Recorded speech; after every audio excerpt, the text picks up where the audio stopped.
ഈ കാണുന്ന ഇലയാണ് കാട്ടുകർത്താവ് എന്നറിയപ്പെടുന്നത്. പലർക്കും ഈ ഇലയെക്കുറിച്ച് അറിയാത്തവരുണ്ട്. അതുകൊണ്ടാണ് ഞാൻ ഈ വീഡിയോ ചെയ്യുന്നത്. ചില സ്ഥലങ്ങളിൽ ഇതിനെ കാട്ടുതൃത്താവ് അല്ലെങ്കിൽ കാട്ടുതുളസി എന്നൊക്കെ പറയാറുണ്ട്. നമ്മുടെ എല്ലാ പ്ലാന്റ്സിനേക്കാളും ഏറ്റവും ടോപ്പിൽ ഭയങ്കര മെഡിസിനൽ വാല്യൂ ഉള്ള ഒരു ചെടിയാണിത്. ഇതിൻ്റെ അരി കണ്ടോ, ഞാനിപ്പോൾ അരി ഊരിയെടുത്തതാണ്. ഈ അരി ഉണങ്ങിയാണ് താഴെ വീണാണ്. ഇഷ്ടംപോലെ തൈകൾ ചോട്ടിലുണ്ടാവും കേട്ടോ.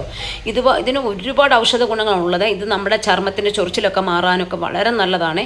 അപ്പോൾ ഇത് നമ്മൾ ഇതിൻ്റെ പൂവും തണ്ടും കായും ഇലയും എല്ലാം കൂടെ എടുത്ത് നമ്മൾ ജസ്റ്റ് ഒന്ന് കഴുകി ഞെരടിയിട്ട് നമ്മൾ കുളിക്കുന്ന വെള്ളത്തിലിട്ട് കുളിച്ച് കഴിഞ്ഞാൽ ചൂടുകുരു പൊങ്ങുന്ന സമയത്ത് നമുക്ക് ചൂടുകുരു വരാതിരിക്കാനും അതുപോലെ നമ്മുടെ ചർമ്മത്തെ പ്രൊട്ടക്റ്റ് ചെയ്യാനും ചൊറിച്ചിലുണ്ടാകാതിരിക്കാനും ഒക്കെ ഭയങ്കര ഗുണമാണ്.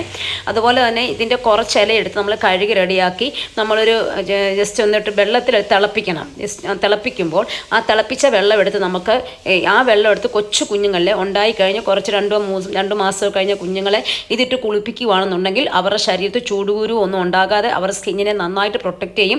ശരീരത്തിൽ ചൊറിച്ചിലോ ഒന്നും ഉണ്ടാകത്തില്ല. അത്ര ഗുണപ്രദമാണ് ഇത് കൊച്ചു കുട്ടികൾക്ക്. ഇതുപോലെ വെള്ളത്തിലിട്ട് തിളപ്പിക്കണം കേട്ടോ. എന്നിട്ട് ആ വെള്ളം എടുത്ത് നമുക്ക് വലിയവർക്കും ഒക്കെ കുളിക്കാൻ ഉപയോഗിക്കാവുന്നതാണ്.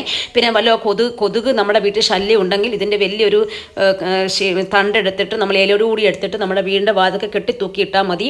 ഒരു കാരണവശാലും കൊതുക് വരാതിരുന്നോളും. പിന്നെ നമ്മുടെ ശരീരത്തെ എന്തെങ്കിലും പ്രാണികളൊക്കെ കടിച്ചാൽ തന്നെ നമുക്ക് അവിടെ ഈ ഇല ഇങ്ങനെ ഉരസി കൊടുക്കാവുന്നതാണ്. നിങ്ങളെല്ലാവരും ഇത് ഉപയോഗിക്കുക.